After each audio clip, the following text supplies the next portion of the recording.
小时候当然没有这个感觉，我只觉得我就是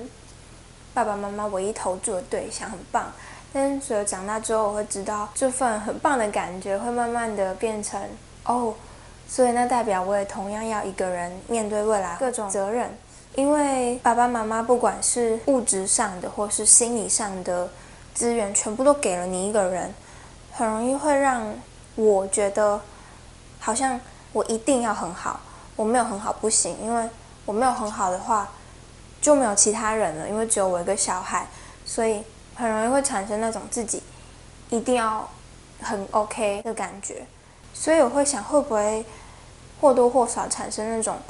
不可以失败的想法。会有一些关系，就是手足的关系是永远没有办法体会的。我在思考后，我觉得其实会有其他类似的关系，不能取代，但是可以或多或少的弥补跟替代这件事情。然后第一个很直觉就是朋友。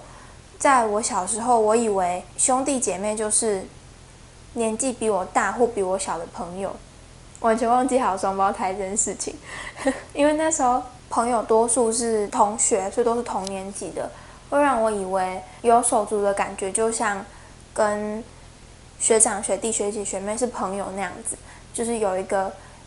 阅历跟人生经验跟你不太一样的朋友。但后来仔细思考后才发现，其实手足是跟你从小一起长大的，所以你成长过程有他，可是比你年纪大或比你小的同侪并不会跟你有共同的生长经验。很多人会说朋友跟家人不一样，除了因为没有血缘作为连结之外，我觉得很大一点是因为那股深层的信任感，在家人身上才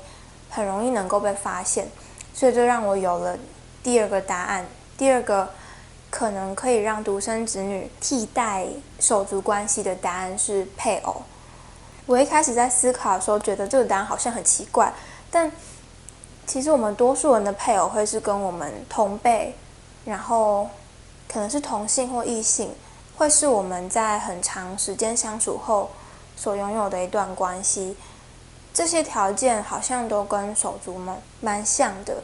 即使他一样没有办法从小和我们一起长大，除非青梅竹马，但重点是 trust him like a brother， 你可以像是信任你的兄弟一样去信任一个人。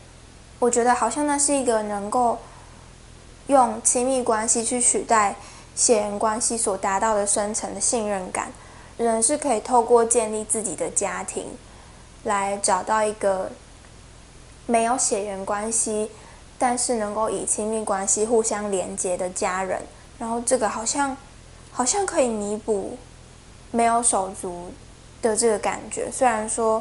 小时候成长过程是没有办法有任何方式取代的，但是我相信人在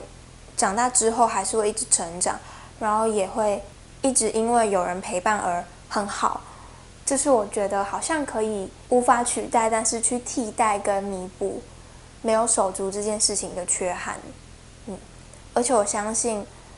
很好的朋友或是配偶，会是你可以不只是陪伴，而且拥有很深层信任感的对象，那就会很像是你的兄弟姐妹吧。我会录这个是因为我在最近发现一个朋友是跟我一样都是独生，然后我在往回想之后发现我身边其实有很多同学朋友都是独生子女，而且这个情况以后可能会普及，所以就说这件事情。然后其实我也是同时会想要问有兄弟姐妹的人，因为我自己也是独生，所以